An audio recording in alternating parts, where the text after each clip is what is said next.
It does look good. Oh, there we go. Finally got some steel clear water.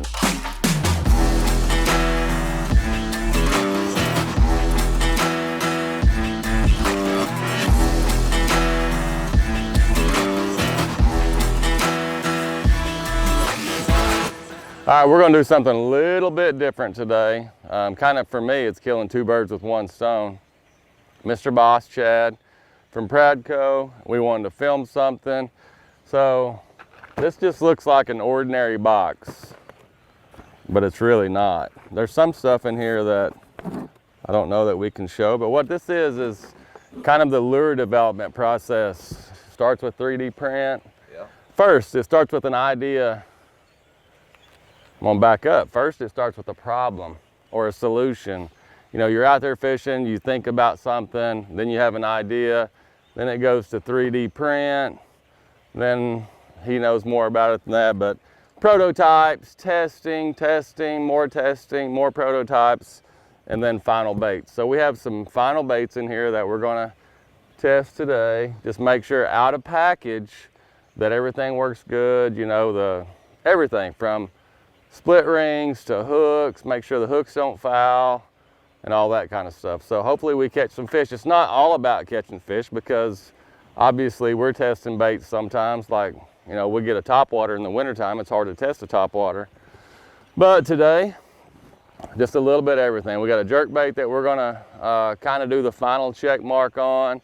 We have a new spook that we're gonna do a final check mark on, and some hooks. You know, here's the thing with Chad and I think a company, is you don't settle. Like we've had a spook for 30 years, 50 years. It's like, well, we could just say we got a spook. Well, we try to bring a better one, you know, always trying to create a better mousetrap. It's gonna be a fun one. Yeah, so you might get to see a few early secrets today. For sure. Yeah. For sure. But hopefully we catch some fish. But as you guys know, you've seen him on the Facebook Live sometimes. There'll probably be a little bit of jawing going on, even though it's not about catching fish today. It's about, but it must be nice. Like, this is all he shows up with. Yeah, right. A box of baits, no fishing rods. Do you have a fishing license? Yeah, I'm good there. Yeah. You're the supplier of all goods, man. Yeah. All right, we're gonna load up. Brand new, like, brand new. Yeah, she's slick, too. Yeah, I mean, like, I put an hour on it yesterday, so that's the #1 rule. We got to keep the boat clean.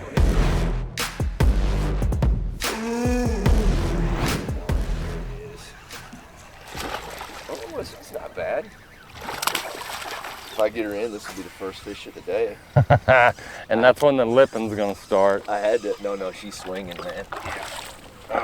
No, I mean, that's when the jaw. Oh, okay, I got you. When they're running the mouth. Yeah. Yeah. Dude, look at that. She choked it. Oh. Little popper, there's one right there too. Fired them up. Let's go. Gosh, it's been too long since I've been on the water.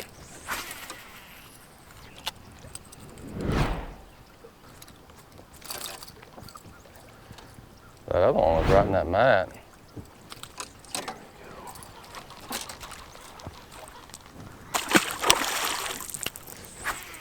There we go, baby. Ice Here has we been go. broken. I thought now we came to test baits, not to have a contest. Oh, it's always a contest. Always a contest. Where was that blow up at? Right there where I just came through. The grass is pretty thick. It's kind of hard to get through there. If we were not testing baits, to keep from getting hung up, what would you throw in here? Probably a frog, pad crasher. Honestly, with the water temperature dropping like it has, it'd probably be a popping pad crasher. Popping? Why? Why a popping pad crasher? Just because that water's cold and goes slow and call them up. And it's kind of like, in the morning like this, it's kind of dark. Yeah. You know, in the afternoon when it's sunny, you could probably just do a regular one. So what color? A black one wouldn't be bad. Oh, sunburn. A sunburn, if I had to always pick one, it's gonna be sunburn. How come? I don't know, it's just, I think it's got a little bit of everything. So you think, like right now, specifically as they're focused on shad or focused on bait, do you think throwing a bait that kind of matches what they're foraging on or feeding on is more important, or something the opposite color, like totally different? I've seen both, exactly what you're talking about. Like, especially this time of year where there's so much, there's so much bait, and there's, you know, they see the same thing every day. Yeah. But also my thinking is, I mean, we're in 2 foot of water. 2 foot or less, they're just going to feed on whatever comes by. I think that's just my opinion. So you think light, like it is right now, you think light plays anything to do with that? Like Yeah. a darker frog for Yeah. low light Yeah. conditions? Yeah, I mean, why do they throw a black spinnerbait at night? I know that's an extreme, but and there's been times where, you know, even in the clear water like this, the first 30 minutes I'll start with a black spinnerbait just because it's dark. When that sun gets up, I'll switch. Yeah, this is the first time getting a test like the production silent. So what I want in this bait, you know, this is going to be a clear water, you know, like Lake Murray, 10 Killer, places that get a lot of pressure where they eat a topwater good. You know, you're going to ask, well, why do you not want one with the rattle in it? You've always talked about the one knocker being the deal. Well, the one knocker is the deal. But you get to a lake that's got a lot of pressure and these fish have seen the same bait. You know, if I was fishing tomorrow on Murray, I would have a one knocker rigged up and I would have this bait, and I might go across a point throwing the one knocker and then come back through or follow up with the silent version. You know what I want, since it's going to be a clear water bait, is I want to be able to work it real fast and it not blow out. So looking at it right now, it's, you know, I can move it. I almost want it dancing, but also if I can slow it down, you know, I want it to go real wide like it is right now. So I like the looks of it. I just need one to blow up on it. You know, it's basically that one knocker, just with a tightened up ball in the back. That weight's just tightened up. It's not loose. Yeah. So we did not take the weight out. Like it's not like we're not going to be able to cast it.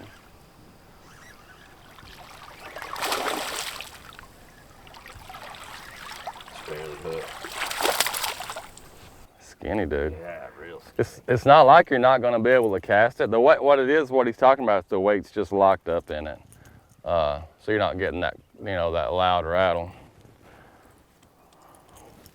Skinny.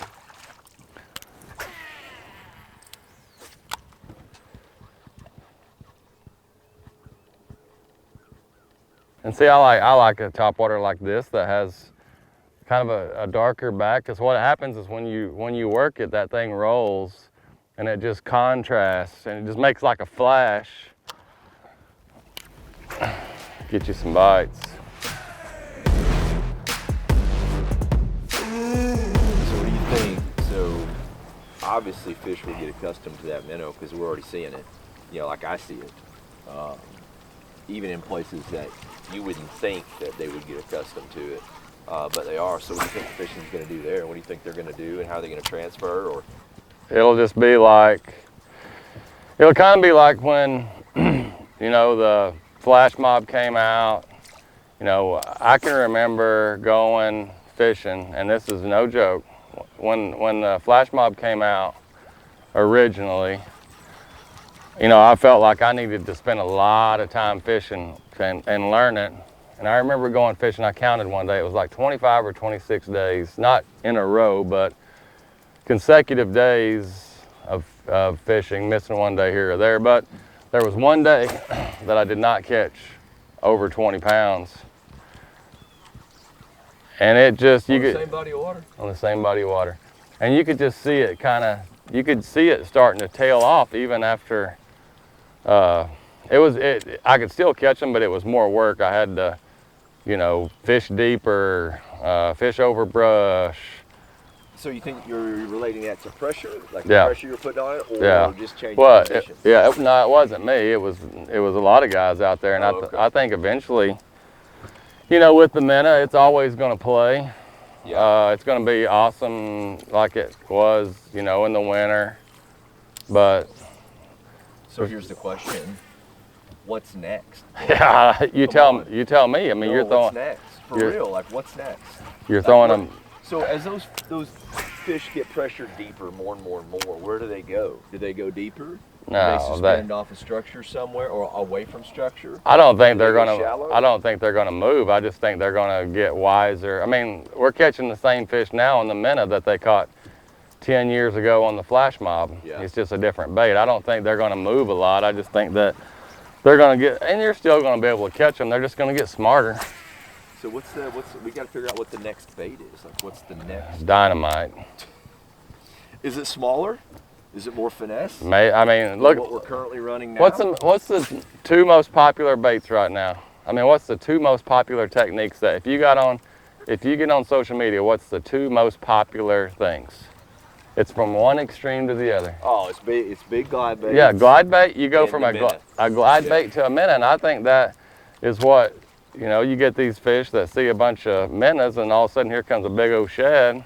Have and you been throwing any? No. No. And it's vice versa. I mean, you get these places where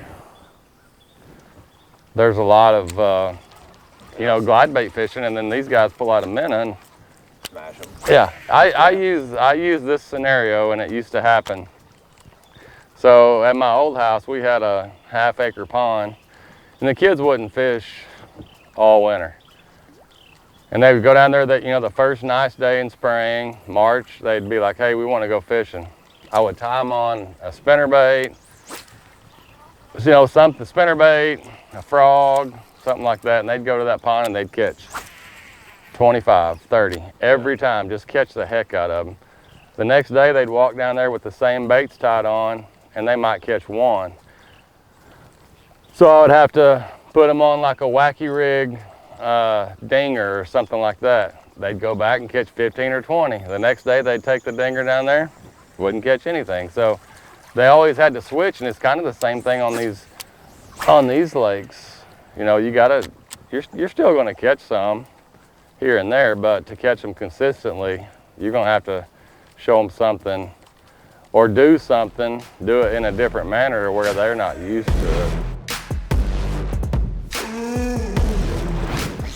He is right on the edge, like Somebody- we talked about. Somebody don't have their drag set. Look at that front hook eater.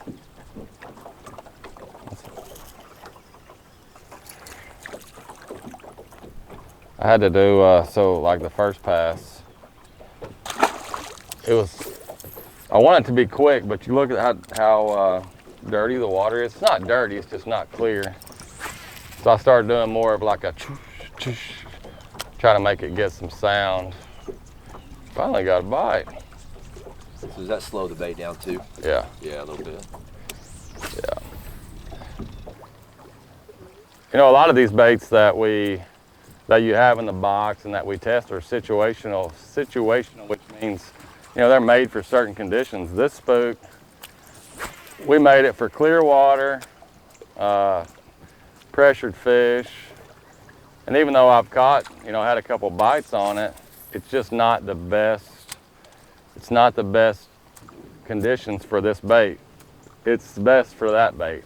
That's why you give the boss the Pop R, so he gets to catch a few fish. Of course. And I get to be the test dude, but The final approval. yeah, the bait gets the check mark just by, I mean, I can just tell working the bait and cast. I mean, it casts good, it's got good hooks on it. I can tell by the way it works when I get in that situation where I'm gonna need it. There's gonna be a lot of fish caught on it. Like how many fish over the years, how many fish do you think have been caught on the Zara spook family? Oh, it's millions. Like how many people, Easily. how many people's day was made by one bite that they remember, of a one just going, ooh. Oh, there's no telling. You know, I caught it. Everybody's got a spook story. Yeah, I caught a 7-pounder this year. The third day I was struggling on the St. John's,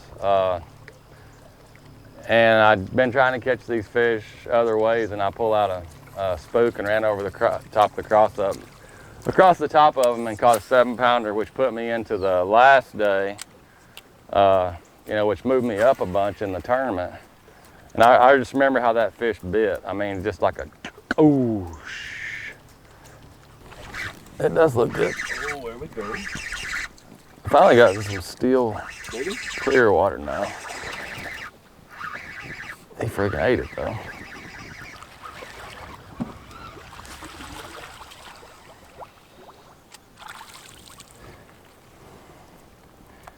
Oh, he ate it. Both hooks. Both hooks. Yeah, them's good hooks too. Good and sticky. We'll probably move to the jerk bait, move out here a little bit deeper in some open water, get away from the grass. Turn a live scope on.